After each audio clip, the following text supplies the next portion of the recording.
What's up, everybody? It's been a minute, but I'm back, and I've actually purchased my first two modifications, I guess you can call them, for the GR. Now, here they are, and as you can see, this blue bar right here is the rear sway bar from Cusco, which is like the only available sway bar on the market. Cusco is the only one that has really any parts for the GR right now, which is kind of crazy considering that the Yaris has been around for a while, so you'd think that there would be more for the GR Corolla, but I digress.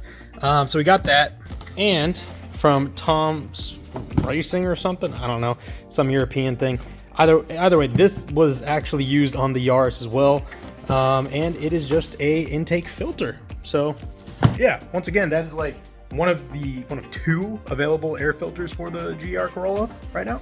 There's that one and the K&N filter, I think my buddy Francois told me about. Well, these are our first purchases for the GR. Like, as most of you guys know, and if you don't, then the reason why I'm only going with light modifications like that is because I'm trying to stay in the street class in the SCCA's classing, and that only allows us to do shocks, wheels, tires. Wheels, like, you have to stay within the stock specifications pretty much. Outside, it's like plus or minus 7 millimeters of offset, and tires are just stuff as much as you could fit on the wheels. No camber adjustments outside of crash bolts, which we were able to do, obviously. One sway bar, you can make one addition change to a sway bar. It's either front or rear. You can't do both. Air filter, so you can do an air filter, and you can do a cat back exhaust, not the catalytic converter itself, so aka the downpipe, but you can do the exhaust. That's it. Other than that, that's all we could do. So we're winding down the season now. This upcoming weekend, today is the November 1st, I think? November 2nd. Yeah, November 2nd. And this weekend, November 4th and 5th, are the last two autocrosses for the region, the San Francisco region, that is. And I am trying to test out the rear bar and my air filter. So that's why I'm installing these right now, so I can get a feel for maybe increased throttle response with the air filter, anything different with that. I'm not expecting a lot, but maybe something, you never know.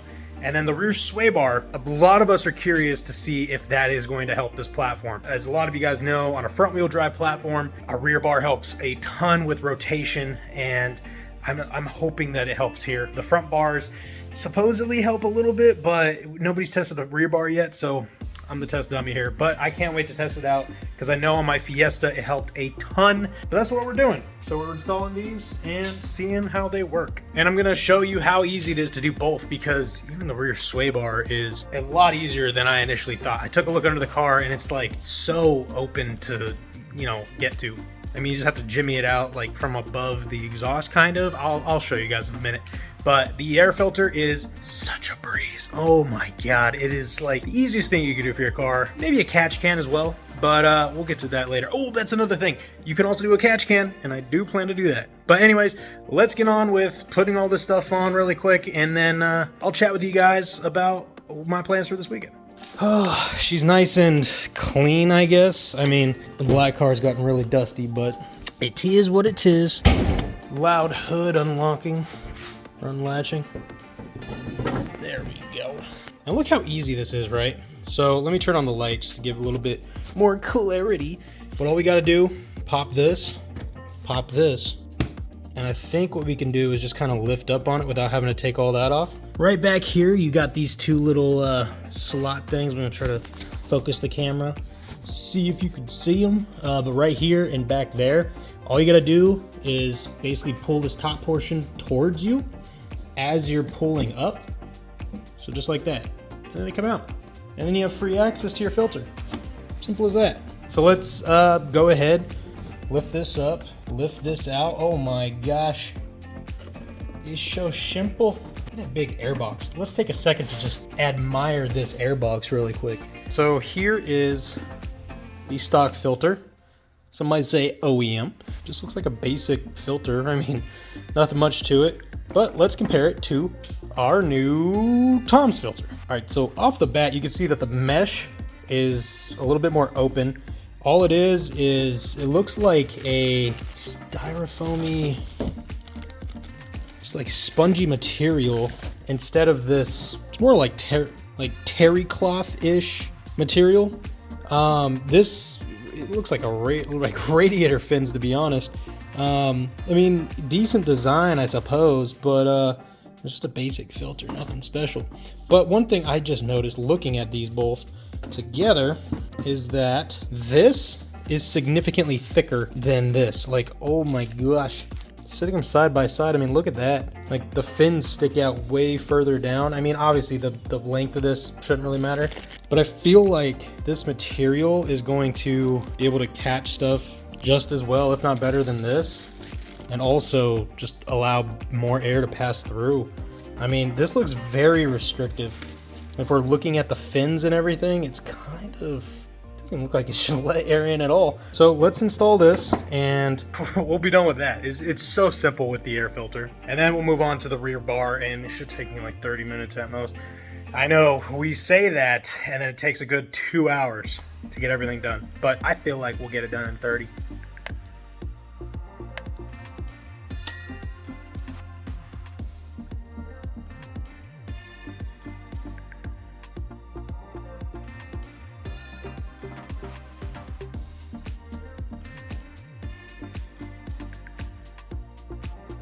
Okay, so we got that on.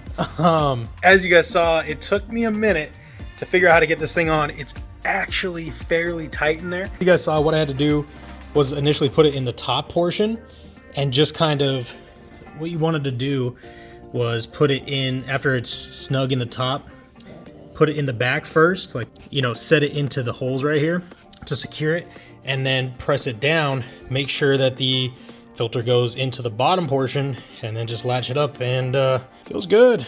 Feels like it's fine. Hopefully the engine likes it, and, you know, the car likes it in general. We'll see, but that's a done wrap.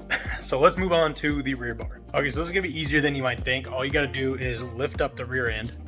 So if you don't know how to lift it up, right down here, right there, that thing. Yeah, you just gotta lift up on there, and this rear end will lift up pretty well, actually. And then you just put a stand on this side and that side of the rear jack points, and then we'll get to looking at the rear bar.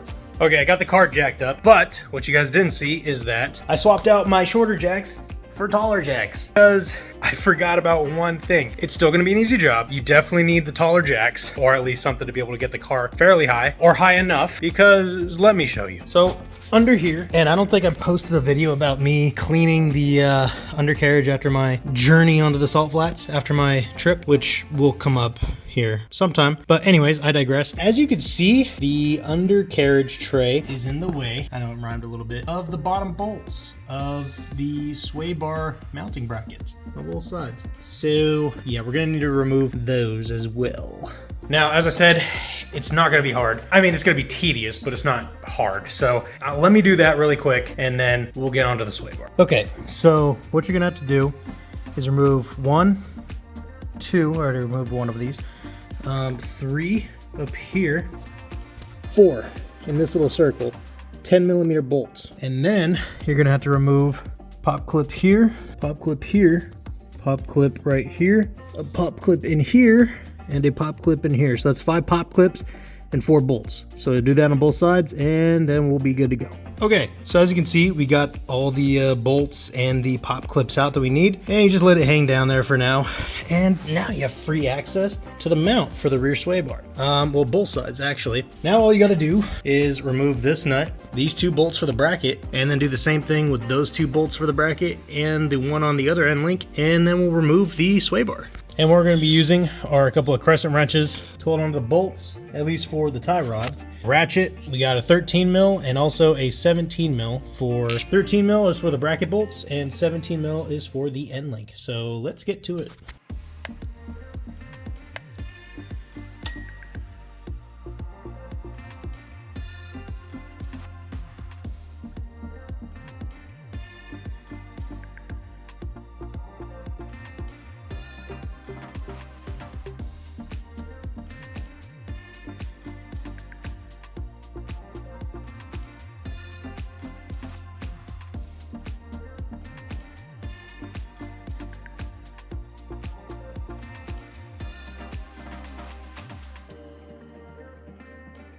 Okay, so these 2 you have to break loose, obviously. This one, though, it's going to be a little bit tricky. You got to get past this. So what I'm going to be doing is getting a wrench, try to break the torque and loosen it that way. Okay, so we do have some access to that now, and what I did was use my jack to prop up the A-arm for this. So yeah, you're gonna probably need to do that to be able to clear the axle right there. So let's get to removing that top mounting bracket bolt.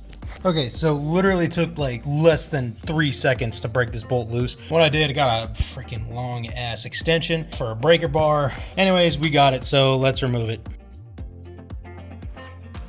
Okay, so I just looked and it is on the other side as well.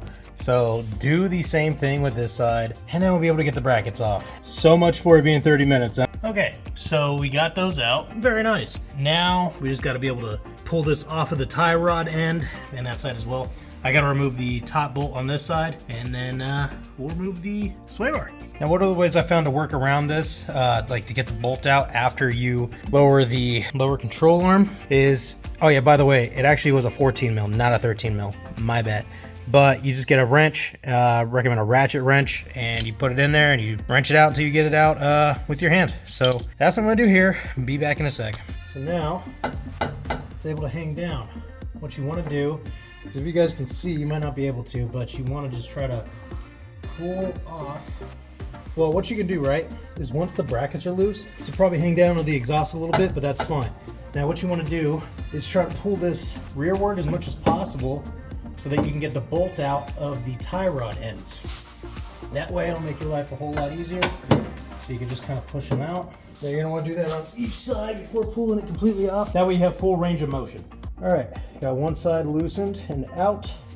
Gotta get the other side out. There we go. Now your sway bar is completely loose. All right, so the way I found that we're gonna be doing this is, as you can see, the passenger side, right side, whatever you wanna call it, is already on the ground and it's kind of slipping out, but we need to remove the bracket. So we're just gonna be removing this. Just take it off. Might need to turn off the camera for a second so I can muscle it off a little bit. But then we should be able to just slip it out from the exhaust that way without doing anything else. So let's give that a shot. Turn it around so it can face you, just put your thumbs on it and it should just slide right off. Like so. Almost like butter actually. Now we're going to take the bushing off and then do the removal.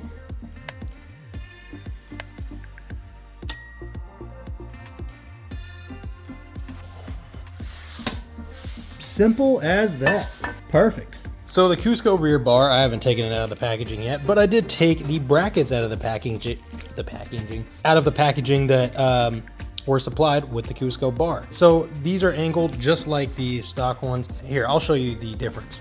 Okay, so here are the stock brackets and bushings. Obviously, as you can see, like these brackets are significantly, well, thinner, I guess, smaller. Well, thickness wise, they're about the same. They gave like a backing, but I don't really know why, because the stock ones didn't have a backing. It was just, you know, stuck in place nuts that were in there holding it in place. So I don't know, we'll see what happens, but let me take out the bushings for you. So here's the new bracket, and these aren't grease fittings or anything. I don't know, I think they're just to line it up with the hole, which is kind of strange, but whatever. But looking at it, as far as like stiffness wise, I mean, this bushing is pretty okay to move. This one, pretty much the same. So stiffness wise, about the same. This one might be a little bit stiffer, which isn't bad. But yeah, so now I'm gonna take the bar out and compare it with this one right here. Okay, so looking at the difference of the bars, I'm gonna set this a little bit around there. Obviously you got this here for the rear diff now that we have an all-wheel drive, and they put their little divot here just like this.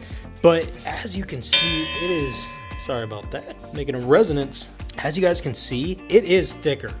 Just barely, maybe a millimeter or so, but it is noticeably thicker. So that is good.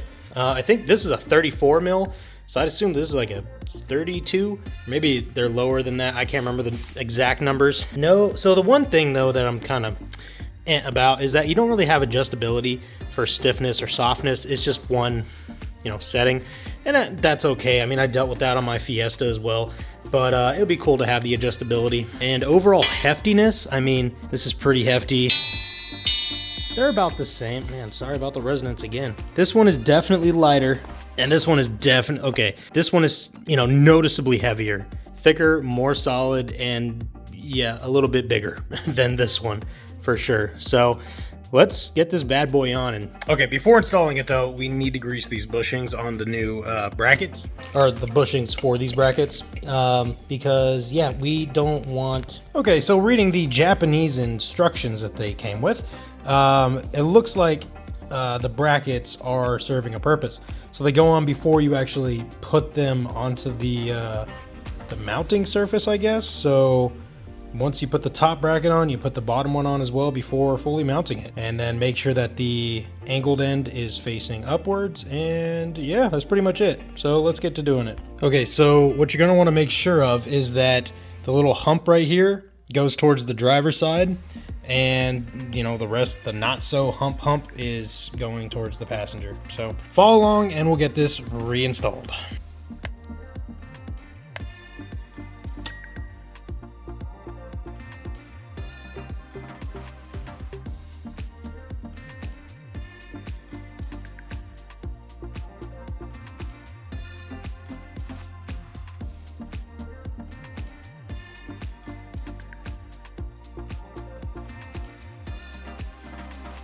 So I've figured out why they have us put that backing to the bushing or for the bracket and stuff. It's because this just barely clears. Like you see right here, that's crazy. So it pushes it out. It pushes it out enough to where it clears the diff. So yeah.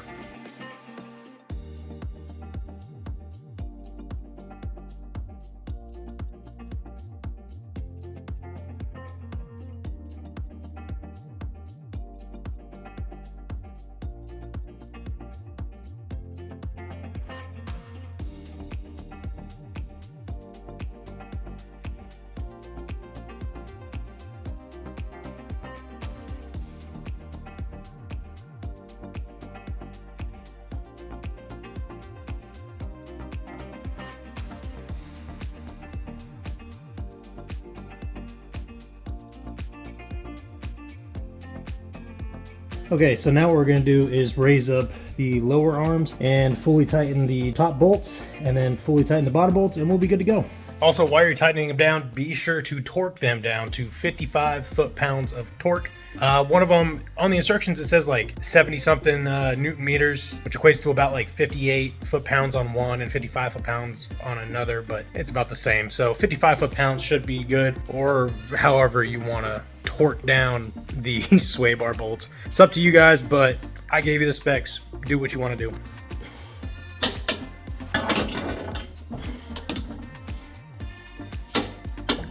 Alright guys, so there we are. I already torqued these down before torquing these down, so I don't think I showed you guys. But yeah, everything's torqued down. Once the end links, the brackets, everything looks good. It's pretty tight on there. Did it as the instructions said, and it's pretty close to that diffy diff there. But I think that's partially why they wanted us to use those other brackets, maybe to push it out a little bit. I'm gonna be putting these on. I don't think I have to show you guys that. You guys already know how to do it. All right, so I'm gonna go ahead, patch up the rest of the car, and call it a night after this more than 30-minute job we had. If you enjoy the video and you want to see more and keep up to date with me and the car and everything like that, then like the video, comment down below just your thoughts about the car, what you want to see from my channel and the GR, and just autocrossing, anything else like how-tos, getting started in autocross or whatever. Let me know in the comments down below. Love hearing from you guys. Love responding to y'all. And be sure to subscribe so you guys be notified. Oh, ring the bell as well so you guys be notified of all my content coming up here soon. Anyways, thank you for watching, and I'll see you guys around. Peace out.